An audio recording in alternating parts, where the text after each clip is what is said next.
Monsieur Jean Chalopin, bonjour. Bonjour. Merci de m'accorder cette interview exclusive, un petit peu matinale. Je suis matinal, donc pas un problème. Parfait. Avant l'ouverture des portes de l'Acropolis de Nice, où vous êtes un des invités d'honneur au festival Cartoonist, qui fête ses 20 ans et qui fête à la fois les 30 ans, l'anniversaire des Mystérieuses Cités d'Or, dont vous êtes le papa. Pas le seul papa. Pas le seul papa, un des papas, un des créateurs des Mystérieuses Cités d'Or. Je voudrais juste commencer cette interview par citer un extrait de la préface que vous avez rédigée pour le livre Les séries de notre enfance, aux éditions Pollux, de Marwan Elouesti et Nordine Zemrak. Voilà, la préface a donc été écrite par Monsieur Chalopin. Je ne vais pas la citer entièrement, mais juste un extrait. Vous avez écrit « Il y a dans chaque histoire un peu de nous tous, de nos passions, de nos aspirations, de nos peurs et de nos joies. Et si elles se sont ancrées dans les cœurs de notre audience d'alors si profondément qu'elles s'y trouvent encore aujourd'hui, sans doute avons-nous réussi à donner un peu de sens à nos existences, semant ainsi à tout vent les graines de nos rêves pour qu'ils prennent racine dans d'autres vies, inspirent et motivent ceux qui ont aimé nos histoires à engendrer à leur tour un peu de passion vers de nouveaux territoires de l'imaginaire. » Cette phrase m'a particulièrement touché parce que je tenais à vous remercier. Vous êtes une des personnes qui est à l'origine de ma vocation aujourd'hui et vous avez semé une graine qui n'a cessé de grandir en moi depuis que j'ai vu votre nom pour la première fois. C'était Ulysse 31. Et votre nom m'a fasciné pendant des années parce que je n'arrêtais pas de le voir. Dessin animé, après dessin animé, il y avait un nom qui revenait constamment, c'était Jean Chalopin. Et aujourd'hui, j'ai la chance de vous rencontrer pour un événement particulièrement qui va avoir lieu aujourd'hui, dans quelques heures maintenant, qui est une annonce officielle qui va être faite en compagnie d'un producteur de cinéma. Vous allez annoncer aux enfants du soleil du monde entier qui sont fans des Mystérieuses Cités d'Or l'adaptation cinématographique de cette œuvre culte qui est très attendue.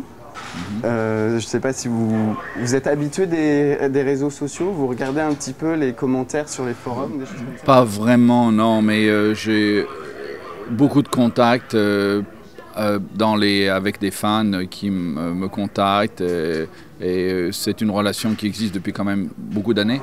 Bien sûr. Parce que les Cités d'Or, à l'époque où on l'a fait, c'était très alimentaire pour nous, je dois dire. C'était une opération qui était faite avec très peu de moyens, on avait très peu d'argent. Personne n'en voulait en Europe.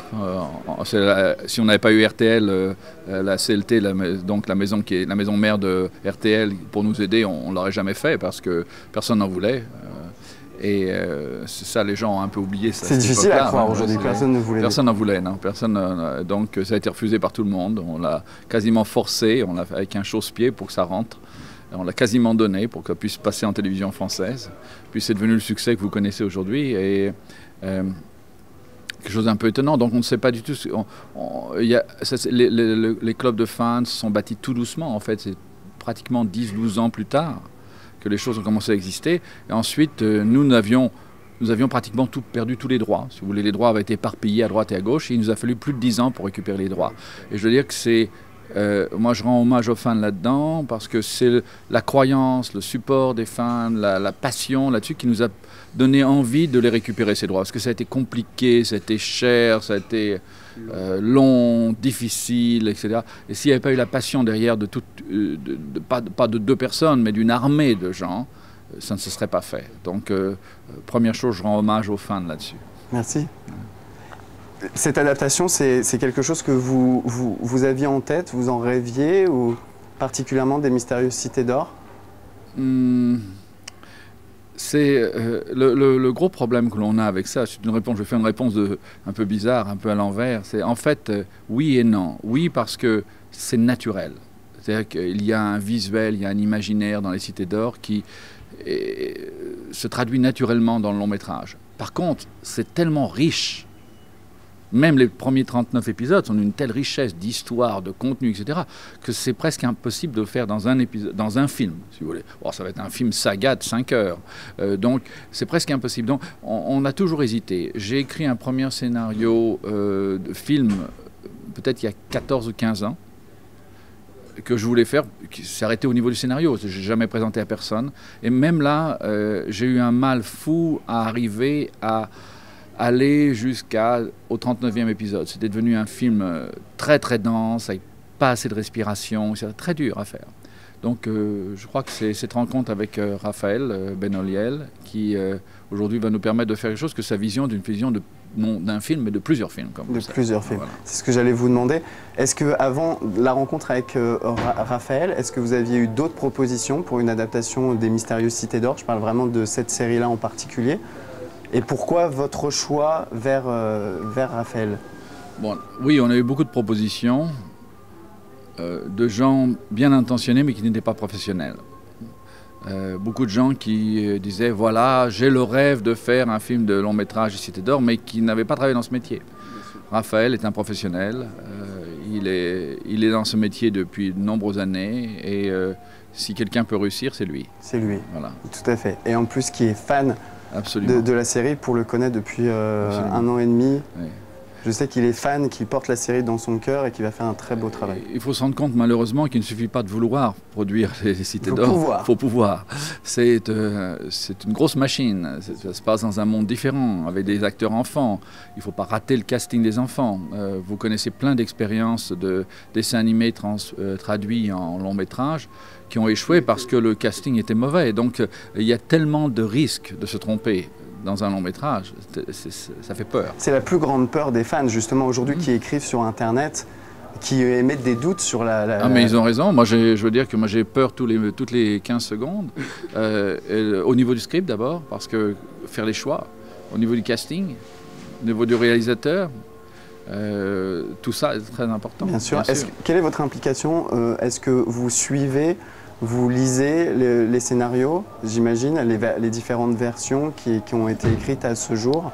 Oui, en principe, oui. Je dis en principe, bien sûr, je vais m'appliquer. Je pense que travaillant avec Raphaël là-dessus, ce ne sera pas un problème. Je fais un autre métier aujourd'hui. Je suis dans un autre métier, dans un autre secteur. Donc, je n'ai pas vraiment le temps d'écrire, de faire les choses. Il y a 15 ans, oui, peut-être. Maintenant, aujourd'hui, ça a changé. Donc, c'est une question de collaborer avec des professionnels. C'est plus facile de travailler avec des professionnels, bien sûr, parce qu'il y a moins à tenir la main. C'est vrai que, quelque part, mon complice de toujours, réalisateur des Cités d'Or, Bernard Derriès, dit toujours « Nous sommes les gardiens du temple ». C'est un peu ça. C'est-à-dire que notre rôle aujourd'hui, c'est de s'assurer que, comme les fans, on parle le même langage que les fans, c'est de s'assurer que les personnages vont rester consistants avec ce qu'ils doivent être, que Esteban va être Esteban et que Mendoza va être Mendoza, que Mendoza ne va pas devenir un père du jour au lendemain, etc., etc. Il y a plein de contraintes qui sont des contraintes très très subtiles qui sont le tissu de ce que sont les Cités d'Or.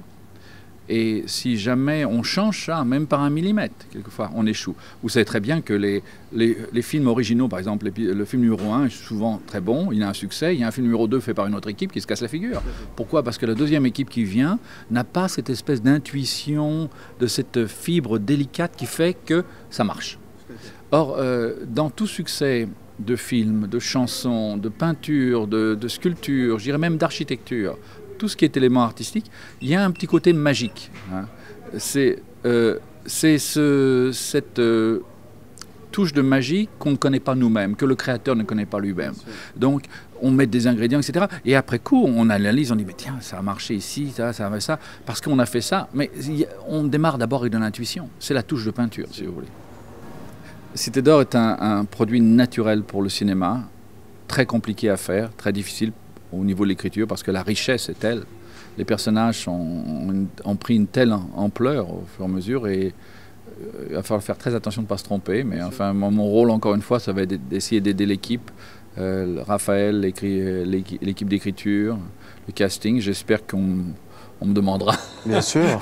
Et je vais essayer de rester là-dessus le plus possible pour essayer de permettre de faire... le gardien du temple. C'est ça, je vais essayer de le garder le mieux possible. Le mieux possible. Et puis les fans seront là aussi pour donner leur avis et veiller à ce que le film soit à la hauteur du dessin animé? Oui, il faut être conscient quand même que quelquefois on a des contraintes un peu compliquées qui sont pour nous tous des moments où on n'a pas ce que l'on voudrait avoir. C'est dur parce que le dessin animé est un peu une illusion, c'est un mensonge.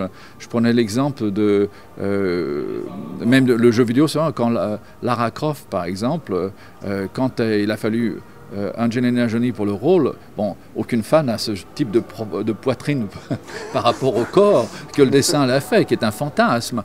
Donc il faut la doter, c'était absolument effrayant. Donc il y a tout, c'est toujours pareil, un dessin, la longueur des jambes, etc. Tout ça, ça n'existe pas dans la nature humaine. Dans le dessin animé, on a des proportions qui sont différentes de la réalité.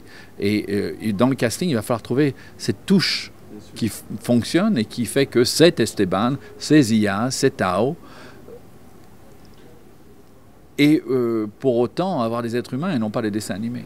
Donc la grande difficulté, ça va être le visuel, de respecter le visuel. De respecter l'image. Je peux dire qu'on fera tout ce qu'il faut pour pas seulement satisfaire les fans, mais pour se satisfaire nous-mêmes par rapport à ça, et parce que je crois que c'est le même combat. Hein. On a le même combat, les fans et nous, là-dessus. Enfin, en tout cas, moi, Bernard, je peux vous assurer que c'est la même chose. On est la même famille. Bien sûr.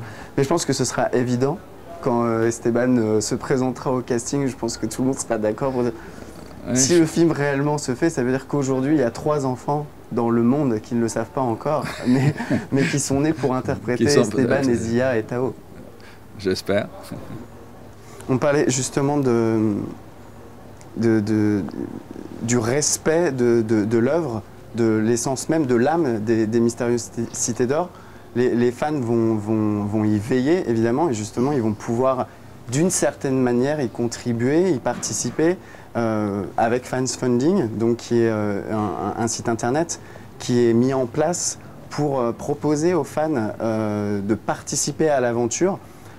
Il y a évidemment un aspect financier, mais pas uniquement. Les fans pourront suivre l'envers du décor, les coulisses, pendant les 2 ou 3 ans qui nous séparent de la sortie du film en salle. Est-ce que c'est quelque chose que vous trouvez intéressant avec Internet aujourd'hui de pouvoir donner cette possibilité aux fans? Je trouve ça formidable.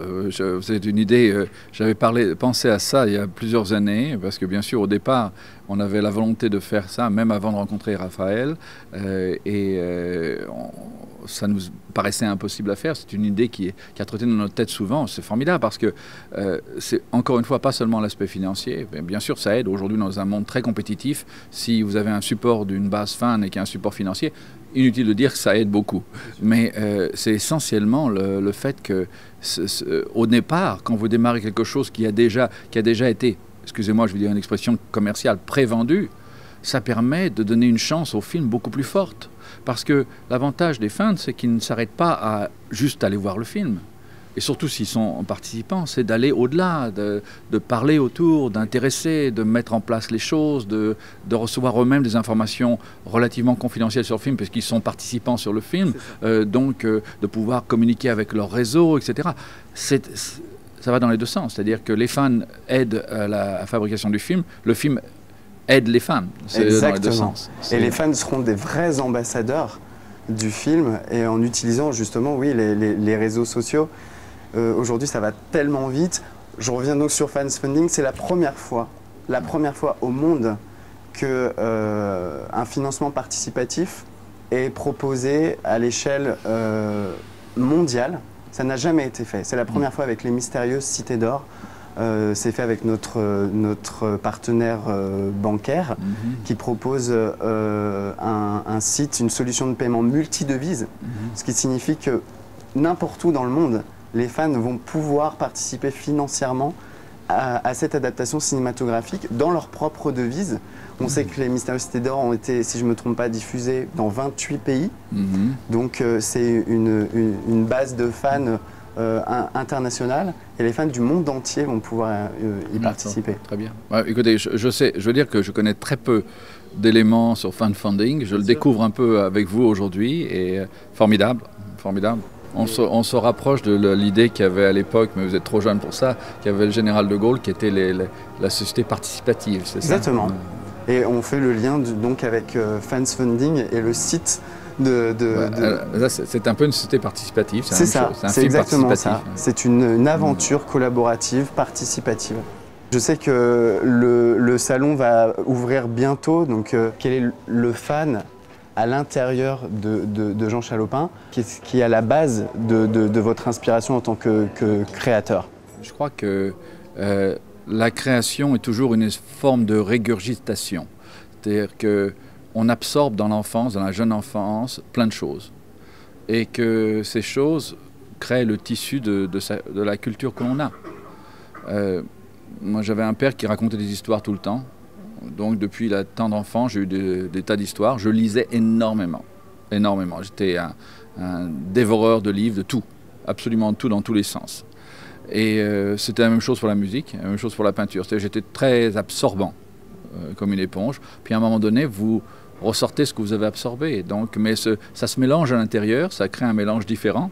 Donc la création, c'est avant tout une régurgitation de ce qu'on a absorbé, du mélange qui est fait avec son propre tissu et avec son propre goût, si vous voulez, et qui fait que ça existe. Et c'était d'autant plus intéressant quand je suis arrivé à Los Angeles, parce que arrivant à Los Angeles dans une culture tout à fait différente, où les choses étaient très très formatées, notre succès aux États-Unis qui était énorme, inattendu, mais absolument énorme, on a vraiment pris le marché d'une façon extraordinaire. Ça venait essentiellement du fait qu'on apportait une culture tout à fait différente, une vision différente, un imaginaire différent, des histoires différentes, complètement autre chose que les mêmes histoires qu'il avait fait depuis 25 ans aux États-Unis. Donc c'était cette fraîcheur qui a réussi. Et cette fraîcheur, on n'en était pas conscient à l'époque. Le nombre de fois, les gens disaient « Ah, vous vous rendez compte, vous avez créé ça ?» Mais bien sûr que non, on n'était pas conscient. On faisait les choses avec passion, avec rêve, on avait besoin de le faire. C'était une histoire, une aventure de jeunes, tous ensemble. C'était une histoire formidable. Et je crois que d'ailleurs ce livre le reflète un petit peu. Tout à fait. C'est l'histoire de la DIC en fait, de votre société. Oui, c'est ça. Vous aviez 21 ans quand vous aviez créé la DIC. Oui, un peu plus tôt, un peu plus jeune, 18 ans. 18 ans. On a transformé, ça s'appelait OGAP, on l'a appelé ensuite DIC quand on a changé, parce qu'on a eu un partenaire qui était un journal de la Nouvelle République du Centre-Ouest, à Tours. Oui. Et avant on s'appelait OGAP, Office de gestion et d'action publicitaire. Vous voyez, c'était vachement agressif. On faisait des films publicitaires et des prospectus publicitaires, etc. Et tout doucement, ça nous a amenés vers la télévision. Et vers l'animation. Vers l'animation, oui, à grande échelle. Oui, voilà. Et cette idée d'aller donc au Japon pour... écoutez, c'était un raisonnement assez simple. D'abord, moi je ne suis pas un très bon suiveur, je suis un bon... initiateur et démarreur, je ne sais pas si ça se dit en français. Un bon leader. Je démarre bien les choses, mais je ne suis pas très bien pour suivre. Donc c'est toujours très important pour moi de mettre en place des équipes stables qui vont continuer. Donc en France, ça fonctionnait très bien, mais on n'avait pas de capacité de production. On avait 500 personnes à l'époque, et à l'époque, 500 personnes en faisant tout à la main. Aujourd'hui, c'est par ordinateur, à l'époque, c'était à la main. On n'allait pas très loin. Donc on n'était pas capable de produire au rythme des Américains, au rythme des Japonais.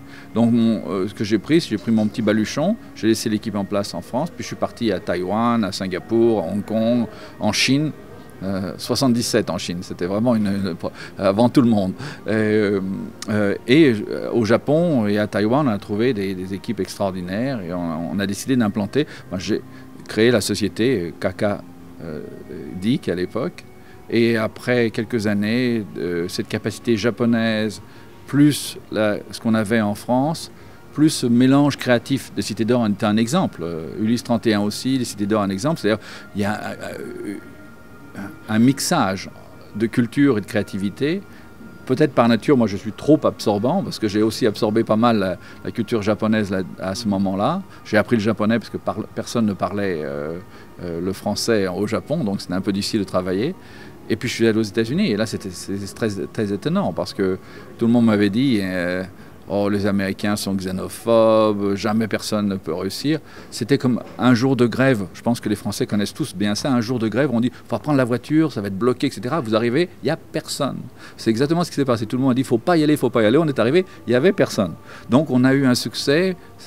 Là où il nous avait fallu 10 ans en France pour arriver à avoir un succès, on a eu le succès en 6 mois aux États-Unis. C'était absolument impressionnant.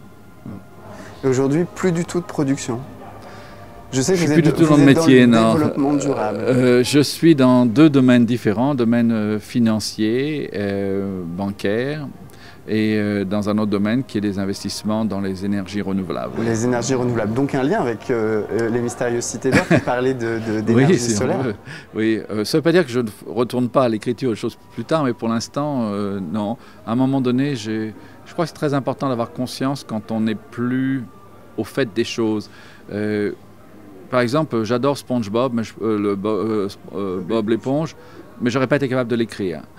Donc à un moment donné, quand j'ai vu quelque chose comme ça, je me suis dit, c'est important de quitter, prendre la distance avec le métier, de le regarder sur le sideline, sur le côté, et de faire autre chose. Je crois que c'est important de savoir sortir.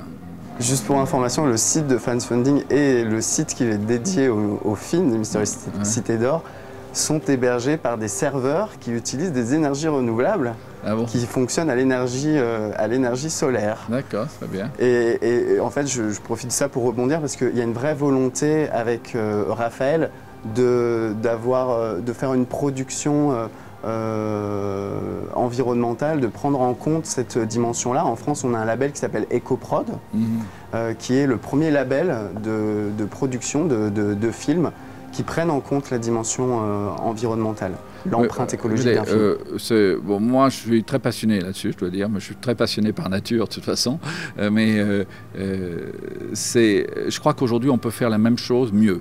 Donc, simplement avoir conscience, quand on fait un geste, qu'il y a une conséquence, peut permettre de faire ce geste en étant moins égoïste, si vous voulez. Je crois qu'on a tous vécu dans le monde occidental de façon extraordinairement égoïste, en consommant les choses sans s'occuper de ce qu'on a fait autour de nous. Je crois qu'on peut faire la même chose, on peut vivre aussi bien, même beaucoup mieux, en faisant attention. Donc c'est un peu ça les énergies renouvelables. Alors, c'est pas facile, parce que tout n'est pas aussi clair. Souvent, quelquefois, on dit « oh, on va faire ça, l'éthanol, etc. » C'est pas simple, parce que ça aussi crée une autre pollution. Donc, il n'y a pas de système parfait aujourd'hui, encore. Peut-être on trouvera, mais on n'a pas de système parfait. Mais au moins, faire l'effort de chercher, de s'orienter là-dessus pourra donner un résultat à un moment donné. Je vous remercie beaucoup, Monsieur Chalopin, pour cette interview.